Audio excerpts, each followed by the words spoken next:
한정수교의 지난산신화는 중국에게도 굉장히 이로운 시기였고 한국에도 이로운 상호 윈윈의 시기였어요. 이 윈윈의 시기는 언젠가는 뭔가 재정립될 수밖에 없는 구조를 가지고 있습니다. 그러니까 한국이 이 중국 실효율은 80% 정도 되는데 아직도 중국이 한국 실효율은 30% 내외 그 정도밖에 안 나와요. 민족주의를 표방하는 인종주의가 굉장히 심해졌습니다. 이런 걸 한 가지 색차일로 딱 칠해놓고 중국은 다 나빠, 중국인들은 싫어, 이렇게 말하는 게 그게 인종주의거든요. 충돌의 시기이고 위기의 시기이고 한중관계가 뭔가 새로운 모습으로 변화를 해야 되는 이 시점에 우리가 해야 될 일은 감정적이고 선입견 가진 판단보다는 훨씬 더 냉철하게 혐오, 분노 이런 거 빼고 냉철하게 접근을 해야 그것이 우리가 싫어하고 나쁘다고 말하는 중국을 더 이상 보지 않을 수 있는 그런 우리의 힘이 될 수 있다는 걸 좀 깨달았으면 좋겠어요. 19세기에 우리가 어떻게 했어요? 정신을 못 차렸거든요. 근데 우리는 지금은 19세기보다는 훨씬 큰 힘이 있고 제대로 우리만 방향만 설정하면 우리는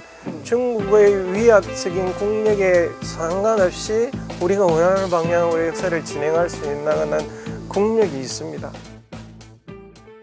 한중 수교 30년인데 이제 양국 관계는 살얼음판에 있다는 이야기가 있고 이제 한국인의 중국 비호감도는 80%, 그리고 중국도 뭐 한류 금지령, 경제 보복 등을 하고 있는데 지금 한중 관계를 좀 냉철히 말씀해 주신다면. 한정수교의 지난산신화는 중국에게도 굉장히 이로운 시기였고 한국에도 이로운 상호 윈윈의 시기였어요. 이 윈윈의 시기는 언젠가는 뭔가 재정립될 수밖에 없는 구조를 가지고 있습니다. 왜냐하면 안미 경중이라고 표현되는 안보는 미국에 전적으로 의지하는데 경제는 중국으로 하는 이 구조는 상호 모순성 때문에 어떤 행태로든 재정립될 수밖에 없는 구조를 가지고 있고 지금 이제 그 시기가 온 거죠. 왜냐하면 안보를 책임지고 있는 미국이 경제 중국하고 하지마, 중국의 경제 포션을 훨씬 줄여, 미국이 하고자 하는 것을 한마디로 줄이면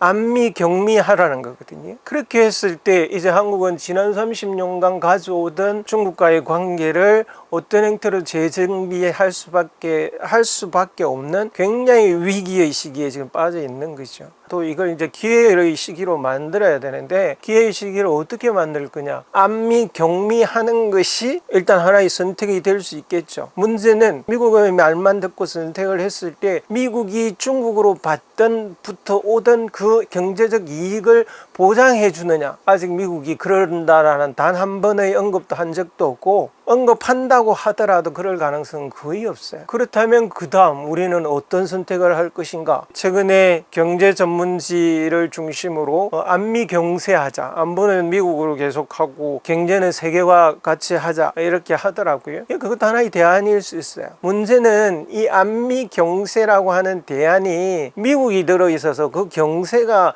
중국을 뺀 경세를 자꾸 나아가는 게 문제가 돼요. 중국과 디커플링을 해라. 중국과 반도체 거래를 하지 마라. 이걸 미국이 자꾸 요구하면서 다른 국가와 경제 관계를 맺으라 라고 하는 거죠. 중국을 배척을 하는 이 안미 경세라는 것이 이 주장의 이면에는 결국은 미국이 한국의 국익에 침이 되는 논리가 들어있어요. 이런 상황에서 우리로서는 안미할 수 없는 거죠. 미국에게만 우리를 전적으로 맡겨놓을 수가 없게 되는 거예요. 미국과 동맹관계를 파괴되는 그런 이야기가 아닙니다. 전 질서에서 동맹관계를 좀 더 새로운 신시대에 알맞는 동맹관계로 좀 더 유연성을 확보하고 중국에 대한 경제도 좀 더 유연성을 확보해서 한국이 새로운 시스템에서도 중국이나 미국과 같은 강대국의 간섭에 상관없이 독자적으로 버틸 수 있는 국가로 나아가는 방향을 설정을 해야 해야죠. 근데 이렇게 말하면 많은 분들이 우리에게 그럴 힘이 있어서 과연? 이렇게 나와요. 근데 조금만 돌아보면 지금 우리보다도 훨씬 힘이 없는 국가들도 지금 그렇게 하고 있어요. 인도 쿼드에 가입했습니다. 그죠? 마치 미국의 모든 그 말을 다 들을 것처럼 굴다가 러시아 전쟁 딱 터지자 전혀 반대로 돌아섰어요. 러시아에게 어떤 제재도 동참하지 않고 러시아와 거래를 어느 국가보다 활발하게 하고 있습니다. 자국의 이익을 중심으로 움직이고 있단 말이죠. 인도네시아도 그래요. 심지어 필리핀도 그렇습니다. 아시아의 어떤 국가들도 지금 미국이 뭐라고 해라고 했을 때 오케이 하지 않아요. 심지어 지금까지 미국의 가장 강력한 우방국이었던 사우디아라비아조차도 바이든이 찾아갔을 때 냉대했을 뿐만 아니라 기름 정산하라고 했더니 예전의 정산 비율보다 더 낮은 정산으로 끝내버렸어요. 옛날처럼 무조건 예스를 할 이유도 없고 해서도 안 된다는 거죠. 이런 국가 대 국가 이런 문제도 있지만 사실 국민 정서상으로도 좀 갈등이 심하잖아요. 두 나라 국민들의 현중, 현안 정서를 좀 어떻게 보시나요? 일단 전제를 해야 될 것은 이렇게 똑같이 말할 수는 없어요. 그러니까 한국이 이 중국 실효율은 80% 정도 되는데 아직도 중국이 한국 실효율은 30% 내외 그 정도밖에 안 나와요. 우리의 심각성에 비해서 중국은 다른 국가의 한국에 대한 태도에 비해서 월등히 문제가 있다 이렇게 말할 수준은 아니라는 전제를 분명히 알아야 되고요. 우리가 훨씬 더 중국에 대해서 반중 감정이 크다라는 이야기를 하나 해야 될 거고요. 두 번째로는 우리의 반중 감정이 다른 서구의 국가들에 비해서 또 더 커요. 대개 10%에서 20% 정도 더 큽니다. 그런데 그런 다른 서구 국가에 비해서 우리가 더 가져야 될 이유가 굳이 있을까? 예를 들면 영토 분쟁이 있다든지 뭔가 실익을 다투던 커다란 충돌이 있다든지 아니면 중국으로부터 대단히 경제적인 적자를 보고 있다든지 이런 것들이 없는데도 그렇단 말입니다. 예를 들면 싱가포르나 말레이시아 같은 경우에도 늘 내부적으로는 중국이 저렇게 성장하면 특히 싱가포르나 말레이시아 같은 경우에는 중국 화교들이 많기 때문에 이러다가는 우리가 중국 식민지로 전락하는 게 아닐까 그런 위험 부담을 늘 느끼고 있어요. 그럼에도 불구하고 6월에 퓨 리서치 센터에서 국민 감정 조사한 거 보면 싱가포르나 말레이시아는 우리보다 20% 30%가 낮아요. 반중 감정. 그럼 이 20% 30%를 도대체 어떻게 해석할까라는 문제인데 다른 요소도 있겠습니다만 제가 주목해서 보는 건 딱 두 가지였습니다. 하나는 민족주의를 표방하는 인종주의가 굉장히 심해졌습니다. 인종주의를 뭐냐고 하면 여지껏 우리는 인종주의를 피부 색깔이 다른 백인이 흑인한테나 백인이 황인종한테 하는 것으로 생각했는데 그 인종주의가 계속 진화를 해와서 지금은 어떤 특정한 민족, 어떤 특정한 국가 이런 걸 한 가지 색차일로 딱 칠해놓고 중국은 다 나빠, 중국인들은 싫어 이렇게 말하는 게 그게 인종주의거든요. 이런 인종주의가 우리도 모르는 사이에 굉장히 심각해졌어요. 엊그제 친선게임을 했는데 그 뒤에 골대에서 서양인 한 명이 이렇게 눈을 찢는 표시를 했어요. 거기에 대해서 그 축구 선수조차도 이건 인종주의라고 고발을 했고 유럽 국가들은 다 그것은 인종주의라고 동의를 하고 빨본색은 하겠다고 다 나서줬고 한국에서 수많은 축구 팬들도 그런 인종주의에 대해서 항의를 했단 말입니다. 근데 지금 실제로 우리는 중국과 중국민에 대해서는 이런 눈 찢는 수준은 비교도 할 수 없는 참담한 언어들과 인식들을 거의 매일 쏟아내고 있어요. 예를 들면 저 책에 인터넷에 들어가서 서평을 한번 보면 이건 인종주의 말고는 설명할 수 없는 댓글들이 수도 없이 달립니다. 이유 당연히 있죠. 그리고 그 이유는 충분히 납득 가능한 이유도 있어요. 그러니까 역사적 경험 이야기한 것지만 조공책봉 체제에 우리나라가 속해 있었기 때문에 거기에 되어오는 일종의 역사적 피해의식 그걸 우리가 주체적으로 조공책봉 체제를 청산하지 못함으로써 우리가 제대로 청산하지 못한 과거의 역사 인식 같은 것들이 남아 있어서 영향을 미치는 것도 당연히 이유가 있고요. 또 하나는 중국이 원래 우리보다 소비 수준이나 1인당 GDP가 월등히 낮았던 소위 우리보다 훨씬 가난한 국가였는데 이 가난한 국가가 급부상하였을 뿐만 아니라 굉장히 우리를 능가하는 초강대국으로 변하는 데 대한 위협감, 공포감 같은 것도 당연히 그건 너무나 당연히 가지게 되어 있고 그리고 또 하나는 중국은 우리가 보기엔 굉장히 강대국인 것처럼 보이지만 여전히 개발도상국이에요. 못 사는 지역과 못 사는 사람들이 너무 많은 그런 국가의 개발도상국이란 말입니다.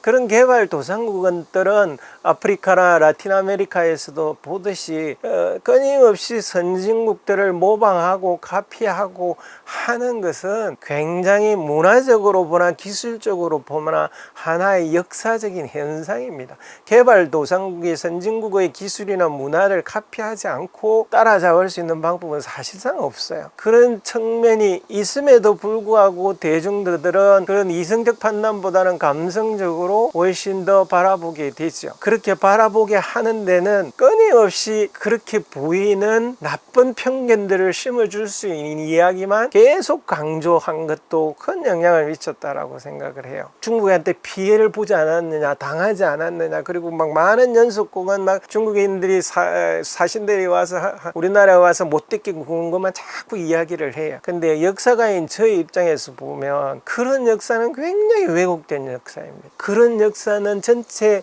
역사 중에 아주 짧은 거예요. 좀 더 심하게 말하면 그럼 우리 역사에 우리가 스스로 침뱉는 겁니다. 우리는 훨씬 더 중국과 대등한 국가관계를 이루고 사대주의를과의 힘 차이 때문에 했음에도 불구하고 동아시아의 어떤 국가보다도 오랜 동안 독자적인 왕조를 구축하면서 살아온 국민들이란 말입니다. 이 역사를 한꺼번에 그냥 우리가 중국에서 당한 역사 이렇게 하면 이건 우리 역사라는 측면에 있어서도 절대로 좋은 역사 해석이 아닙니다.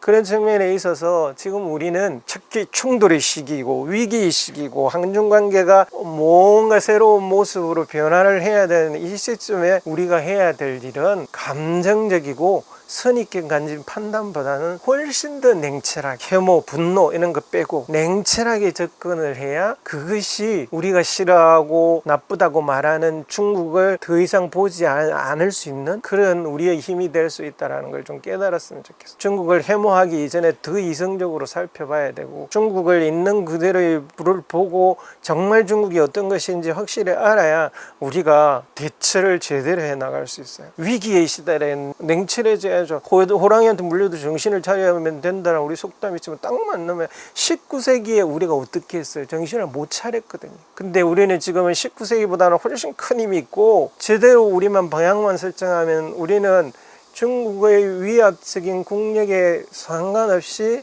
우리가 원하는 방향으로 역사를 진행할 수 있는 국력이 있습니다. 그러니까 문제는 대중들이 이제 거기에서 자기 방향을 정확히 잡아야죠. 그러지 못하면 대중들이 잡지 못하면 정치인들도 잡지 못합니다. 우리가 중국을 어떻게 대해야 될까 그 핵심에는 우리가 지금 이 전후 체계 그 다음의 세계 속에서 어떤 국가로 살 것인가라는 꿈이 있어야 되고 그 꿈을 구체적으로 만들어 놓은 모델이 있어야 돼요. 우리는 싱가포르와 같은 국가가 될 것인가, 핀란드와 같은 국가가 될 것인가, 아니면 일본과 같은 국가가 될 것인가 라는 모델이 있어야 되고 그 바람직한 모델을 향해서 각자가 자기 맡은 영역에서 나아가야 된다고 생각합니다. 위기의 시기가 아닐 때는 전체 큰 국제관계, 국가 간의 관계, 주권의 문제 이런 거 생각하지 않고 그냥 일상만 보내도 큰 문제가 없습니다.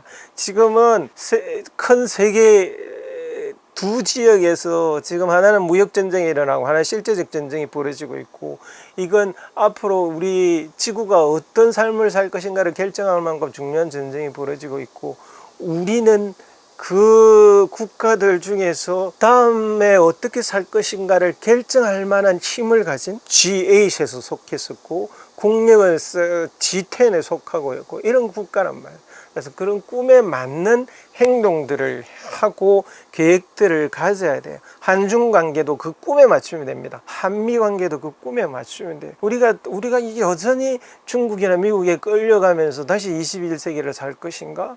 아마 이렇게 물으면 누구도 예스라고 그러지 않을 거예요. 그런데 왜 자꾸 강론에 있어서는 끌려가는 생각들만 계속 할까? 계속 그러자라고 주장할까? 이건 우리가 21세기적 꿈을 만들어 놓지 않은 데 따른 것이라고 생각을 합니다. 그 우리의 모습을 중심으로 국제 간의 관계도 짜야 되고 동북아 질서도 구축을 해야 됩니다. 이제 우리는 주역이 될 수 있는 힘이 있어요. 그냥 불만만 터뜨리고 남한테 욕이나 하고 있어서는 안 되는 그럴 힘이 충분히 있는 국가입니다.